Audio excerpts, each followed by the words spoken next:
Deus tem planos para cumprir em nossas vidas. Essa é a mensagem de toda a Bíblia e é isso mesmo que estamos estudando aqui no Encontro com a Palavra, escrito pelo pastor Dick Woodward e narrado pelo pastor Edson Bruno. Fique atento a mais um programa que o Ministério Cooperativo Internacional leva a você. Com você agora, pastor Edson Bruno.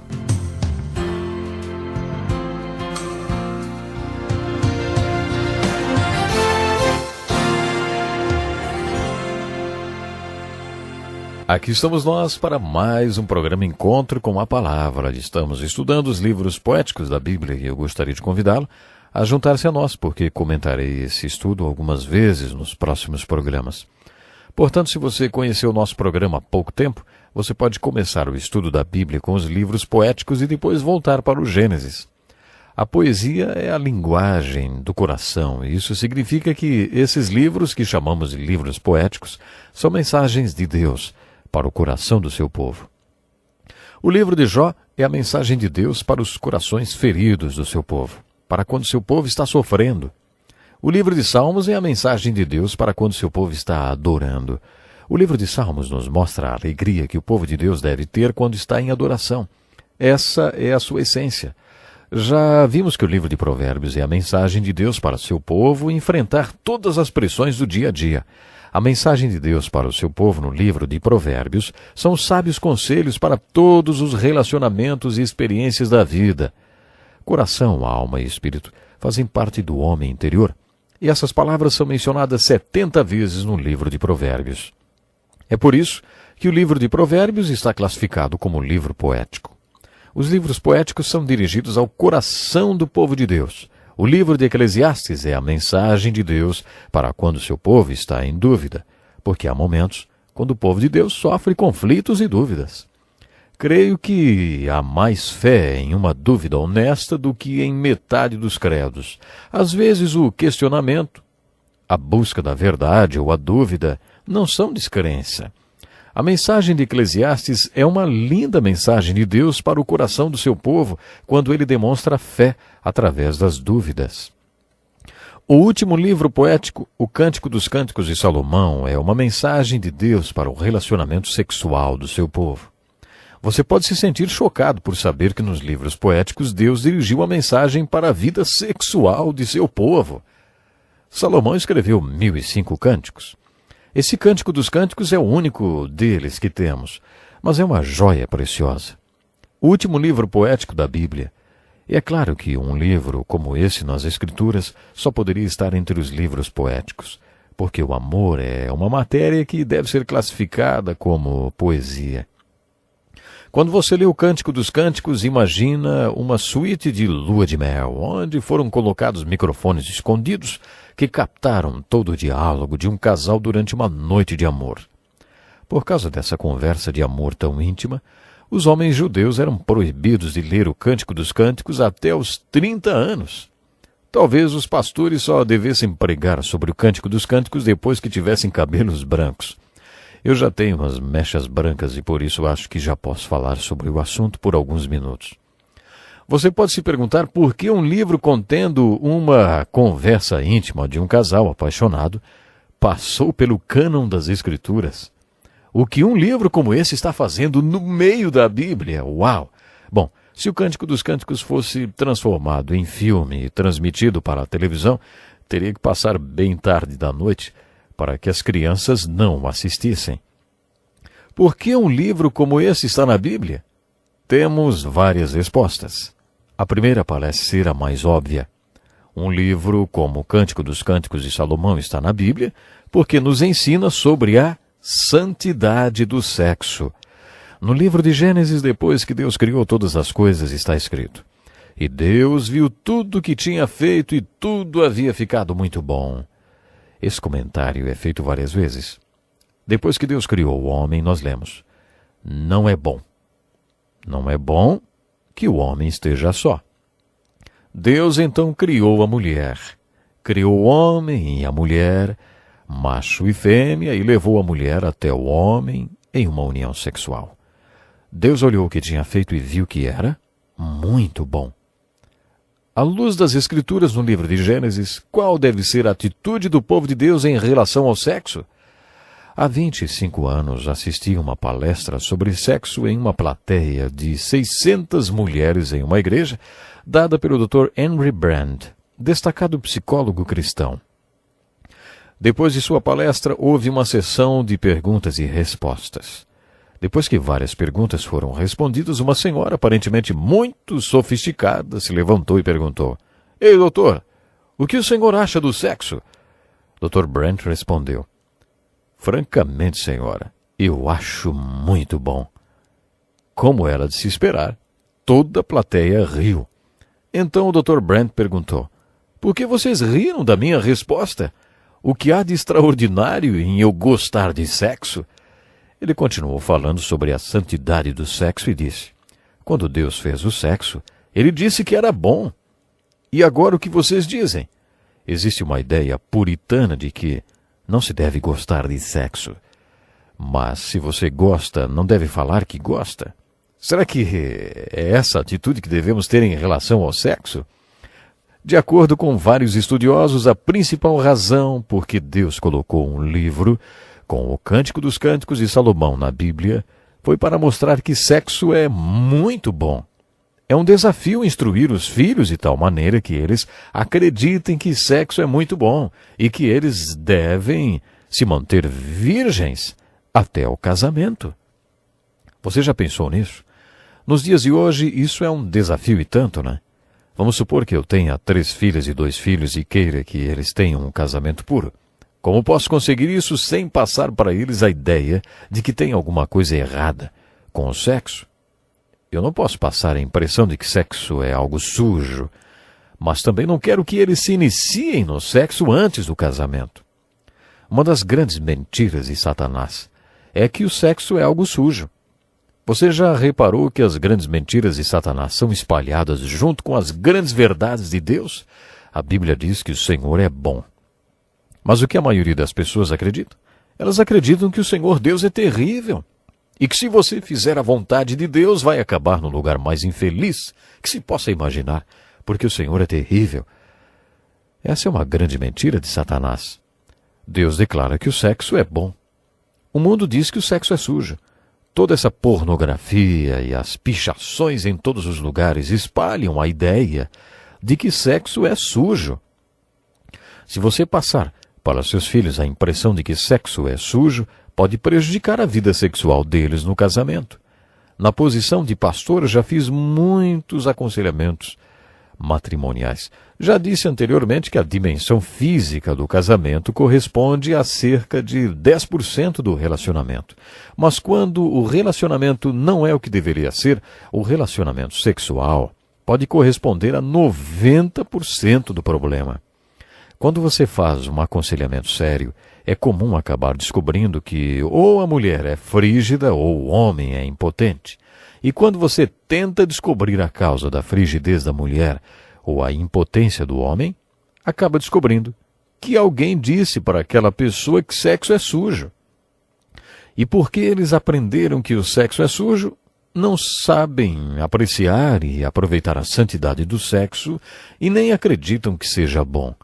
Eles, portanto, não usufruem a dimensão sexual do santo matrimônio. No contexto de um matrimônio santo, onde a relação física deve ser sagrada, bela e agradável, aqueles que acreditam que o sexo é sujo não exercem sua sexualidade plenamente. Entretanto, quando eles têm um caso com alguém, aí pegam fogo na cama. A razão é que, para eles, ter um caso é sujo, assim como o sexo.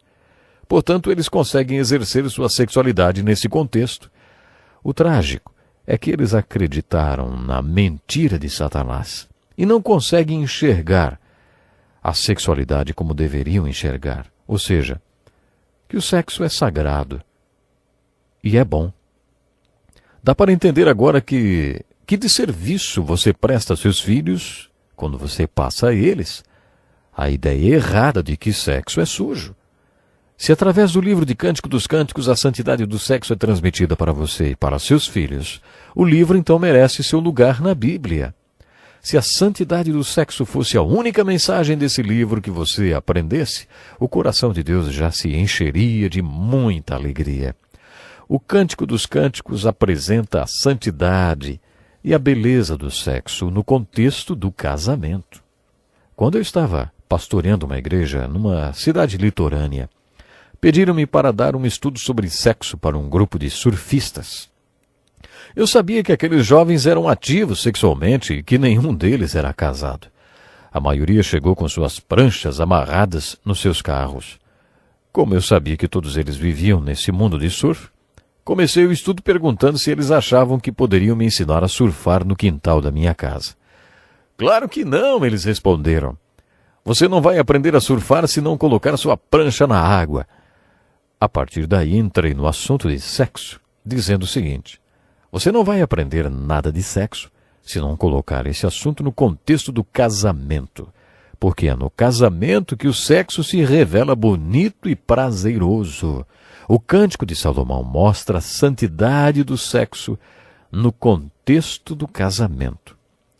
Muitos estudiosos acreditam que há mais razões para Deus ter colocado o Cântico dos Cânticos de Salomão na Bíblia.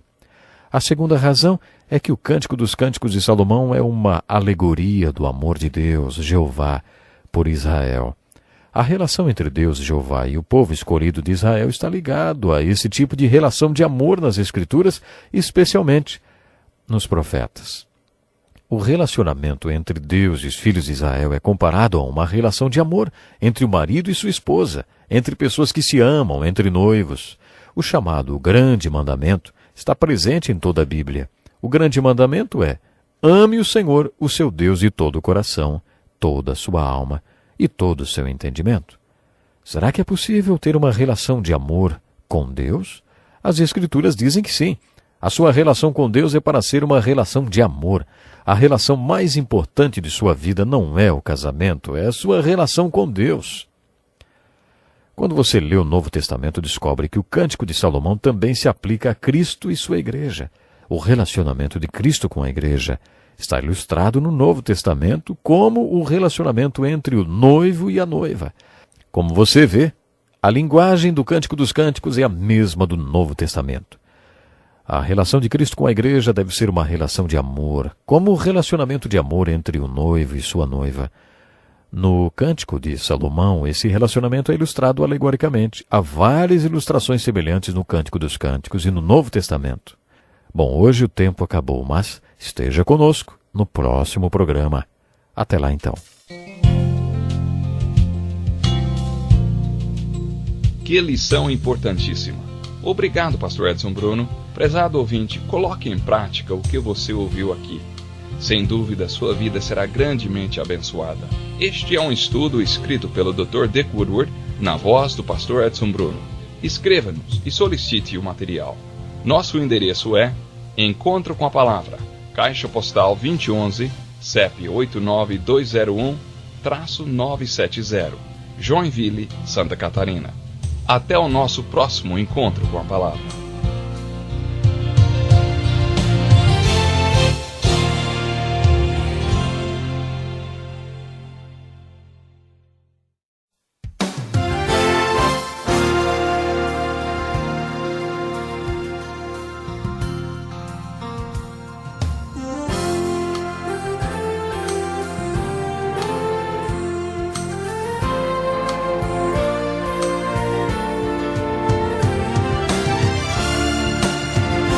Deus tem planos para cumprir em nossas vidas.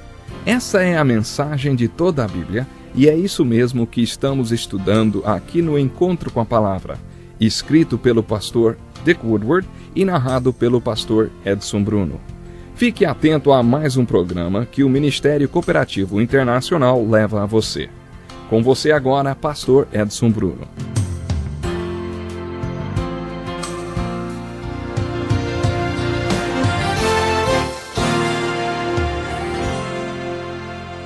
Olá, muito bem-vindo para mais um programa Encontro com a Palavra. Na aula de hoje vamos concluir o estudo dos livros poéticos do Velho Testamento, analisando pela segunda vez o Cântico dos Cânticos de Salomão.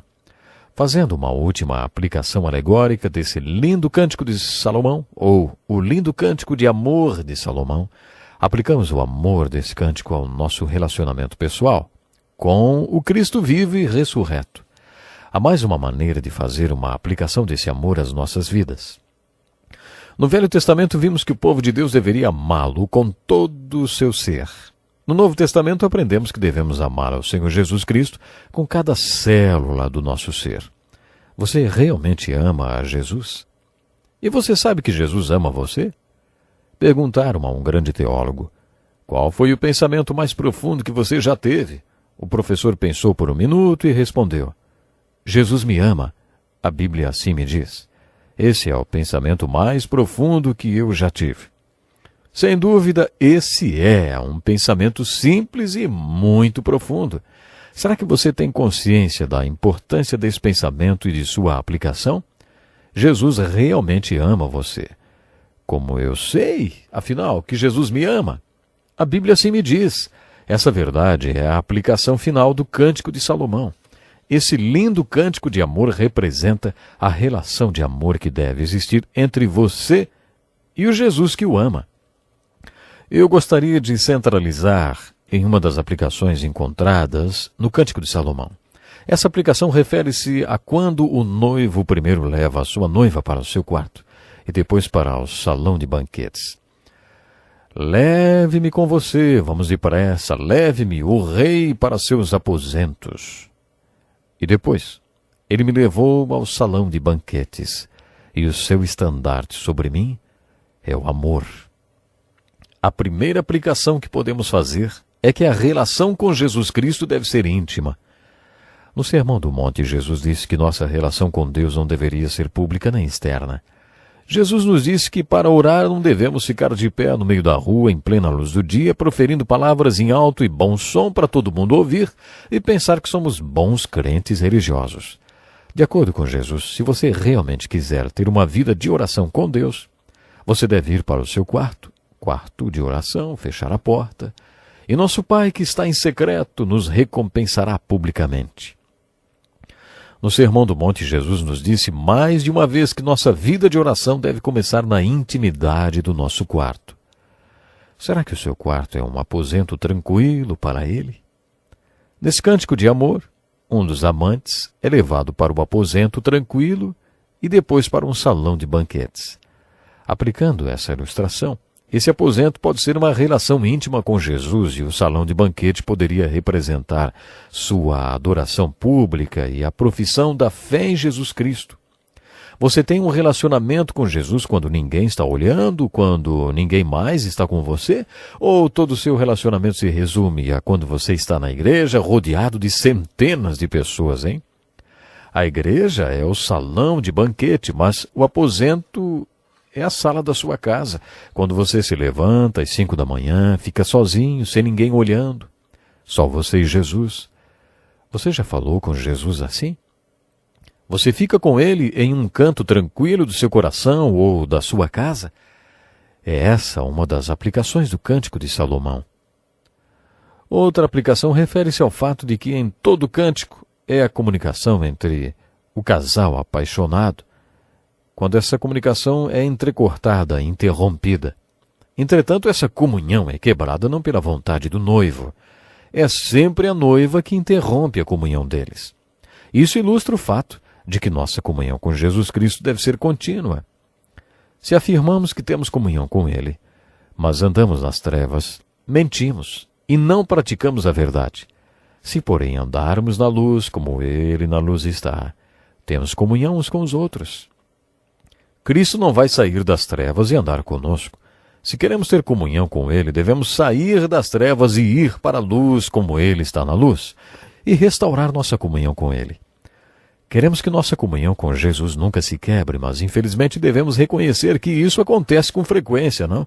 Observe, como já mencionei, quando a comunhão é quebrada nesse cântico de amor, nunca acontece por causa do noivo, mas por causa da noiva. A aplicação que fazemos é que sua comunhão com Jesus não é interrompida ou quebrada por Ele, mas por você mesmo. Há alguns anos, uma das minhas filhas me deu uma pedra-peso para segurar papéis. Em cima da pedra estava escrito: se você não está perto de Deus, deveria estar. Quando virávamos a pedra de ponta cabeça, encontrávamos essas palavras: quem tirou do lugar? Se você não está tão próximo de Deus como deveria estar, quem foi que saiu do lugar, hein? Em todo o Cântico de Salomão encontramos esse tipo de linguagem. O meu amado é como a galeza, como um servo novo, vejam. Lá está ele atrás do nosso muro, observando pelas janelas, espiando pelas grades. O meu amado falou e me disse: levante-se, minha querida, minha bela, e venha comigo. Minha pomba que está nas fendas da rocha, nos esconderijos, nas encostas dos montes. Mostre-me seu rosto, deixe-me ouvir sua voz. O noivo do lado de fora fica à porta, tentando entrar. E a noiva do lado de dentro não ouve chamá-la. A comunicação foi quebrada. Então lemos o seguinte: eu estava dormindo, mas meu coração estava acordado. Escutem, o meu amado está batendo.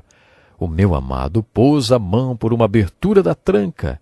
Meu coração começou a palpitar por causa dele. Levantei-me para abrir-lhe a porta. Minhas mãos destilavam mirra, meus dedos vertiam mirra na maçaneta da porta. Eu abri, mas o meu amado se fora. O meu amado já havia partido. Quase desmaiei de tristeza. Procurei-o, mas não o encontrei. Eu o chamei, mas ele não respondeu. Essa é uma ilustração de um versículo muito conhecido no capítulo 13 de Apocalipse, onde Jesus é descrito de pé junto à porta da nossa vida batendo. Se alguém ouvir a minha voz e abrir a porta, entrarei e cearei com ele e ele comigo. Essa é uma ilustração do relacionamento entre Cristo e a pessoa que crê. Jesus está à porta, batendo pacientemente. Ele não vai mexer na maçaneta, não vai forçar a porta. Não há trancas do lado de fora da porta, as trancas estão do lado de dentro. O crente que está do lado de dentro deve abrir a porta e convidar Jesus para entrar. Isso está ilustrado no Apocalipse e no Cântico dos Cânticos de Salomão. A seguir, o cântico de amor centraliza-se na noiva. A noiva está nos seus aposentos quando o noivo bate a porta. A noiva está distraída, se perfumando, e o noivo continua batendo e batendo a porta. Quando a noiva termina de se perfumar, abre a porta. Mas o noivo já se foi. Temos aí mais uma linda aplicação. Compare a noiva à igreja. A igreja está tão preocupada com a unção da graça, com os dons, que se descuida do relacionamento com o doador de todas as bênçãos espirituais. A igreja de Jesus Cristo hoje está tão fascinada com certos aspectos dos dons, que se esquece que o propósito do Santo Espírito é exaltar Jesus Cristo. A verdadeira comunhão da igreja hoje deve ser com Jesus, que é exaltado pelo Espírito Santo e não com o Espírito Santo. Há muitos anos um pastor presbiteriano teve uma experiência espiritual. Ele foi batizado no Espírito Santo e, como resultado dessa experiência, tornou-se um crente e pastor carismático, ou avivado. Depois dessa experiência, Deus usou esse pastor, o Dr. Simpson, para abrir várias igrejas na costa leste dos Estados Unidos, que formaram uma aliança dedicada a missões e a levar o Evangelho para todo o mundo. Como resultado da visão e do ministério do Dr. Simpson, hoje existe uma denominação com mais membros fora dos Estados Unidos do que em solo americano. Essa aliança, denominada de Aliança Missionária Cristã, é um testemunho da visão desse homem.